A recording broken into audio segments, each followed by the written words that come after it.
Hello दोस्तों, मेरा नाम है किशन लाल कुमावत और मैं असिस्टेंट प्रोफेसर हूँ भूगोल से। तो आज से मैं सोच रहा हूँ कि अब हम यूजीसी नेट असिस्टेंट प्रोफेसर के ऐसे कई सारे ऐसे कोर्स होते हैं जो कि काफ़ी महंगे होते हैं, ठीक है। तो वो हर कोई परचेस नहीं कर पाता है, किंतु हर कोई असिस्टेंट प्रोफेसर की तैयारी करना चाहता है, यूजीसी नेट की तैयारी करना चाहता है। तो हम उनके लिए कोशिश करेंगे कि ज़्यादा से ज़्यादा कंटेंट उपलब्ध कराया जाए, ठीक है। तो आज हम वायुमंडल का अध्ययन करेंगे जो कि क्लाइमेटोलॉजी का एक भाग है। कोशिश करेंगे जो जो भी यूनिट है जिनकी वीडियो यूट्यूब पर फ्री में आसानी से अवेलेबल नहीं हो पाती है वो सारी वीडियो अवेलेबल करवाई जाए, ठीक है। तो शुरुआत करते हैं हम क्लाइमेटोलॉजी से, ठीक है। क्लाइमेटोलॉजी जिसके अंतर्गत पहला हमारा टॉपिक होता है वायुमंडल, ठीक है। हम कोशिश करेंगे कि ये नोट्स आपको उपलब्ध करवा दिए जाए पीडीएफ फॉर्मेट में। तो सबसे पहले हम देखते हैं वायुमंडल। तो वायुमंडल आप जानते हो क्या होता है? बचपन में आपने स्कूलों में पढ़ा होगा। हमारी पृथ्वी है, पृथ्वी के चारों तरफ, ठीक है, पृथ्वी के चारों तरफ वायु के घेरे को वायुमंडल कहा जाता है, ठीक है। पृथ्वी के चारों तरफ वायु का घेरा, ये हमने बचपन में स्कूल में पढ़ा है, ठीक है। लेकिन अब थोड़ा एडवांस लेवल पे, क्या हमारे चारों तरफ वायु ही होती है? नहीं, हमारे चारों तरफ कई प्रकार की गैसें भी होती है, धूलि के कण भी होते हैं, है ना, राख भी होती है। तो हम इसका संगठन समझेंगे, वायुमंडल का संगठन क्या है, असल में वायुमंडल में कौन कौन सी चीज़ें शामिल होती है, ठीक है। तो वायुमंडल को एक बार संगठन देख लेते हैं, उसकी परिभाषा देख लेते हैं कि पृथ्वी के चारों तरफ कई सौ किलोमीटर की मोटाई में व्याप्त गैसीय आवरण को क्या कहा जाता है दोस्तों? वायुमंडल कहा जाता है। कई सौ किलोमीटर की मोटाई में जो भी गैसीय आवरण है, ठीक है, गैस है, धूल मिट्टी है, राख है, उन सब को क्या कहा जाता है? वायुमंडल कहा जाता है, ठीक है। सामान्य रूप से वायु में कई प्रकार की गैसें होती है, आप जानते हैं वायु में खूब सारी गैसें होती है। सबसे ज़्यादा नाइट्रोजन होती है, ऑक्सीजन होती है, आर्गन होती है, carbon dioxide, hydrogen, neon, helium, krypton, xenon, ozone आदि आदि कई सारी गैसें, हल्की गैसें, भारी गैसें, ये गैसें होती है, ठीक है। कई प्रकार की गैसों से इनका संगठन होता है। आप जानते होंगे या आपको पता होगा कि हमारी पृथ्वी पर 99% केवल नाइट्रोजन और ऑक्सीजन ही है, ठीक है। 99%, 99% कौन सी गैस है? Nitrogen gas. कैसे 99% है भाई? देखिए, आपको पता होगा कि हमारी पृथ्वी पर, एक मिनट, 78% कौन सी गैस है? नाइट्रोजन है, ठीक है। और कितने परसेंट? 21% लगभग क्या है? ऑक्सीजन है। कितना हुआ? 99%। तो नाइट्रोजन और ऑक्सीजन ही है, ठीक है। और बाकी की गैसें कितने परसेंट है? टोटल 1% है। तो देखो बाकी की गैसें कितनी परसेंटेज है? सबसे ज़्यादा नाइट्रोजन है, बिल्कुल। आप क्रमशः 3-4 गैसें याद रख लीजिएगा। सबसे ज़्यादा कौन सी गैस है? सबसे ज़्यादा नाइट्रोजन है, 78%। उसके बाद में दूसरे नंबर पर कौन सी आती है? ऑक्सीजन है। कितना परसेंट है? लगभग 21%। उसके बाद में आती है आर्गन, ठीक है, और फिर कार्बन डाइऑक्साइड। ये 4 गैसें बिल्कुल क्रमशः याद रखना है। सबसे ज़्यादा नाइट्रोजन है, फिर दूसरे नंबर पर ऑक्सीजन है, फिर आर्गन है, और फिर चौथे नंबर पर कार्बन डाइऑक्साइड गैस है। तो ये 4 गैसें, ठीक है, आपको घटते क्रम में याद रखना है। सबसे ज़्यादा, फिर कौन सी, फिर कौन सी, फिर कौन सी, ऐसे आपको याद रखनी है, ठीक है। तो ये हमने पढ़ लिया है कि 99% भाग केवल क्या है?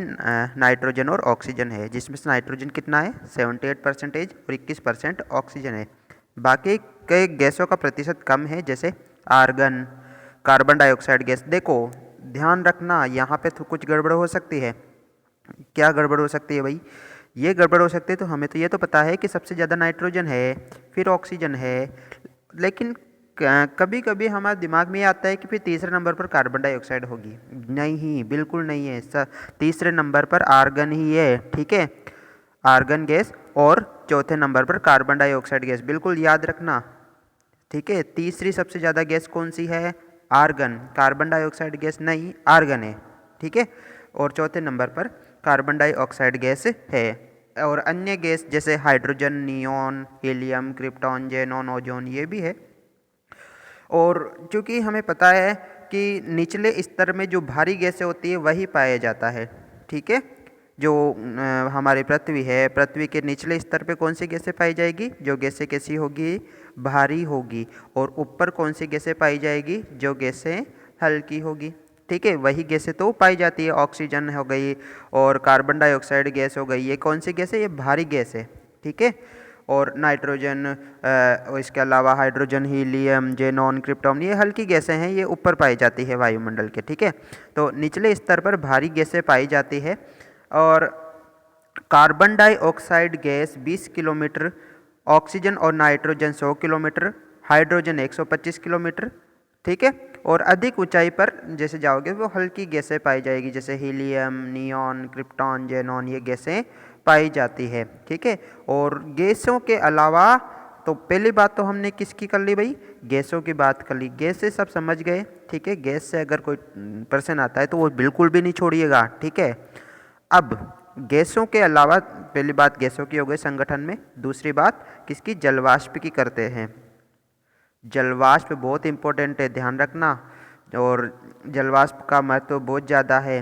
और जलवाष्प कहाँ से प्राप्त होता है? भूतल पर जलभाग होते हैं, ठीक है, तालाब होते हैं, नदियाँ होती है, झीलें होती है, मिट्टी और वनस्पतियों के वाष्पीकरण से वायुमंडल में जलवाष्प पहुँचती है, ठीक है। और अधिकतम 5% से ज़्यादा नहीं रहती है, ये ध्यान रखना। हमारे वायुमंडल में जलवाष्प की मात्रा कम है, ठीक है, 5% तक ही होती है, 3 से 4% तक जलवाष्प होती है और अधिकतम मैक्सिमम 5% तक होती है, ठीक है। और ये तापमान पर आधारित होती है, जहाँ पर तापमान अधिक होता है और लेकिन जलीय भाग होता है वहाँ पर आर्द्रता अधिक जलवाष्प अधिक देखने को मिलती है। उष्णतर कटिबंध, उष्णतर कटिबंध का मतलब जानते हो ना आप? ये पृथ्वी है और ये क्या है? ये भूमध्य रेखा है। उसके 5 डिग्री उत्तर से 5 डिग्री दक्षिण तक ये क्षेत्र होता है, ठीक है। उष्ण कटिबंधीय आर्द्र प्रदेश इसको कहा जाता है। भूमध्य रेखीय प्रदेश या विषुवत रेखीय प्रदेश भी कहा जाता है। इस प्रदेश की बात करें तो यहाँ पर धरातलीय वायु में वाष्प का प्रतिशत 2.6% होता है, ठीक है। धरातलीय उष्ण तर कटिबंध में धरातलीय वायु में वाष्प का प्रतिशत 2.6 और 50 डिग्री अक्षांश की तरफ जाएंगे तो 0.9 और 70 डिग्री अक्षांश की तरफ 0.2% रहता है। बिल्कुल याद रख लीजिएगा, घोट के पी जाइएगा। ये भूमध्य रेखा वाला इलाका है। यहाँ पर जलवाष्प, देखो ऐसे प्रश्न आ सकता है कि भूमध्य रेखा से बढ़ती दूरी के अनुसार जलवाष्प की मात्रा होती है, तो ठीक है। तो आप देख लीजिएगा कि भूमध्य रेखा से जैसे आप उच्च अक्षांशों की तरफ जाएंगे जलवाष्प की मात्रा कैसी होगी? कम होती जाएगी, ठीक है। सबसे ज़्यादा उष्ण तर प्रदेशों में यहाँ पर जलवाष्प की मात्रा अधिक होती है क्योंकि यहाँ वर्षा खूब होती है। भूमध्य रेखीय प्रदेश है, संवहनीय वर्षा होती है जिसके कारण आर्द्रता अधिक होती है और जलवाष्प भी अधिक होती है, ठीक है। और जैसे आप दूर जाओगे वैसे आर्द्रता में कमी होती जाएगी, जलवाष्प में भी कमी होती जाएगी, ठीक है ना? समझ गए इस बात को? तो यानी विषुवत रेखा से दूर जाने पर, यानी जैसे जैसे आप उच्च अक्षांशों में जाओगे वैसे वैसे जलवाष्प में कमी होगी। विषुवत रेखा पर 2.6% के आसपास या इससे कुछ ज़्यादा तक जलवाष्प होती है।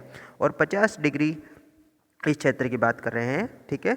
50 डिग्री उत्तर और दक्षिण अक्षांशों पर जलवाष्प की मात्रा कम हो जाती है 0.9 और अगर आप उच्च अक्षांश में जाओगे 90 डिग्री पर तो यहाँ तो जलवाष्प की मात्रा काफ़ी ज़्यादा कम हो जाती है, ठीक है ना? हाँ। और भूतल से 5 किलोमीटर तक वायुमंडल वाले भाग में समस्त वाष्प का 90% रहता है। ध्यान रखना बिल्कुल। जलवाष्प देखो यहाँ पे हमारा शोभमंडल पाया जाता है। शोभमंडल क्या होता है भाई? वायुमंडल की परत है, पढ़ेंगे थोड़ी देर में। तो 5 किलोमीटर, 5 किलोमीटर की बात कर रहे हैं तो 5 किलोमीटर वाले भाग में पूरे जलवाष्प का 90% रहता है। ऊपर जाने पर वाष्प की मात्रा घटती है, ठीक है।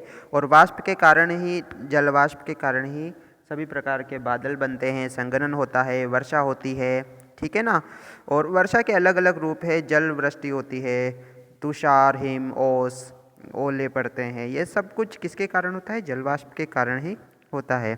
और गैस और वाष्प के अलावा वायुमंडल में कुछ ठोस पदार्थ भी होते हैं, कण भी पाए जाते हैं, जिसमें धूलिकण सबसे ज़्यादा महत्वपूर्ण होते हैं। ध्यान रखना, इन धूलिकण के आसपास ही जलवाष्प के कण मिलते हैं और फिर बादल बनते हैं। ठीक है, जलवाष्प धूलिकण बहुत महत्वपूर्ण होते हैं। तो हमने सबसे पहले गैसों के बारे में बात कर ली, फिर हमने जलवाष्प के बारे में बात कर ली।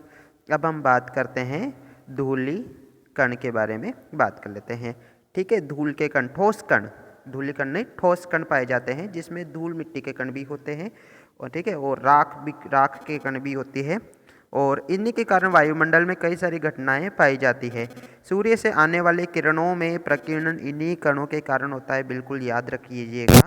इन्हीं कणों के कारण सूर्य से आने वाली किरणों में प्रकीर्णन होता है।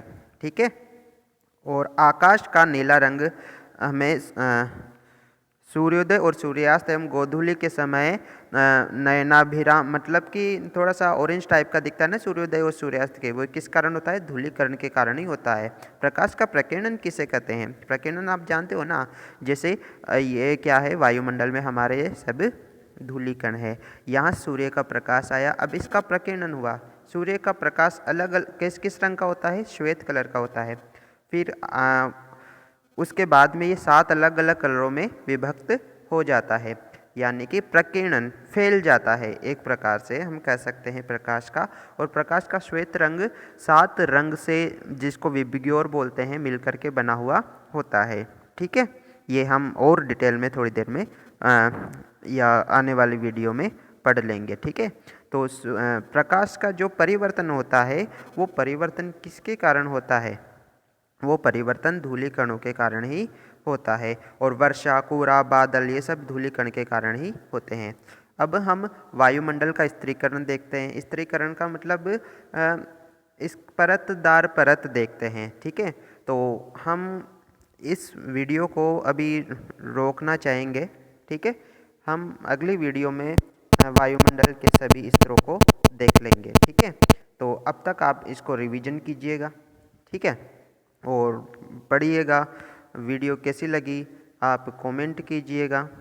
ठीक है, तो आप बताइए कि क्या इसी प्रकार से हम नोट्स फॉर्मेट में पढ़ाना जारी रखें कि नहीं रखें। ठीक है, थैंक यू।